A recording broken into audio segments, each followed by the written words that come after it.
Assalamu alaikum, this is Dr. Sayyid Munazir. I'm a dental surgeon in Lahore practicing in Malta and Valencia. We have 2 branches in Lahore. आज का हमारा topic ये है कि आप अपने दांतों की सफाई के लिए बेस्ट तरीका क्या इस्तेमाल कर सकते हैं।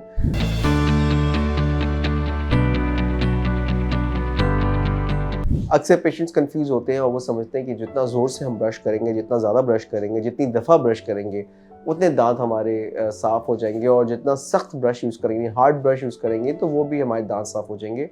और कुछ लोग समझते हैं कि दांत वाइट करने का तरीका यही है कि हम ज़ोर ज़ोर से ब्रश करें। असल में ऐसा कुछ भी नहीं है, ये सब कुछ इसका उलट है।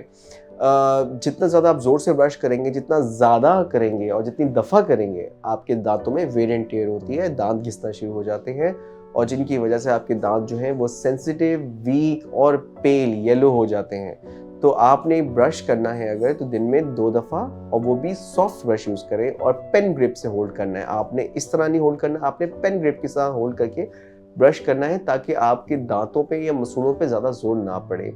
और अगर आपको लगता है कि अगर आपकी सफाई बहुत अच्छे से नहीं हो रही है, आपके दांतों में से खून आ रहा है, तो आपको फ्लॉस करना चाहिए। अब आप में से बहुत सारे लोगों के लिए फ्लॉस एक नया लफ्ज़ होगा, लेकिन ये एक बहुत इंपॉर्टेंट चीज़ है। मेरी ज़ाती ओपिनियन ये है कि ब्रश से ज़्यादा ज़रूरी फ्लॉसिंग है।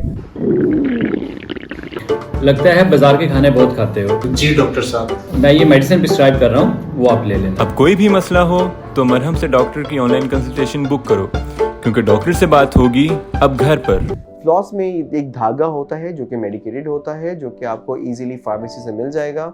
आप डेंटल फ्लॉस बोल के ले सकते हैं, और किसी अच्छी कंपनी का लें तो ज़्यादा बेहतर है।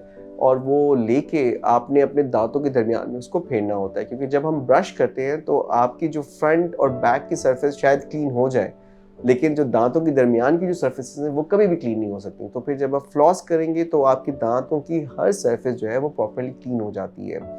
एक वीडियो में हम आपको इसका डेमो ज़रूर बना के दिखाएंगे कि किस तरह से फ्लॉस करना चाहिए, लेकिन आपने जब ये फ्लॉस करेंगे, वो सर्फेसेस जहाँ पे खाना फंसा हुआ है वो जब क्लीन हो जाएगी तो आपकी डेंटल इश्यूज डेवलप नहीं होंगे। 90% एरियाज वो होते हैं, डेंटल इश्यूज जो डेवलप होते हैं वो एब्सेंस ऑफ फ्लॉसिंग की वजह से या फिर ओवर ब्रशिंग की वजह से होती हैं।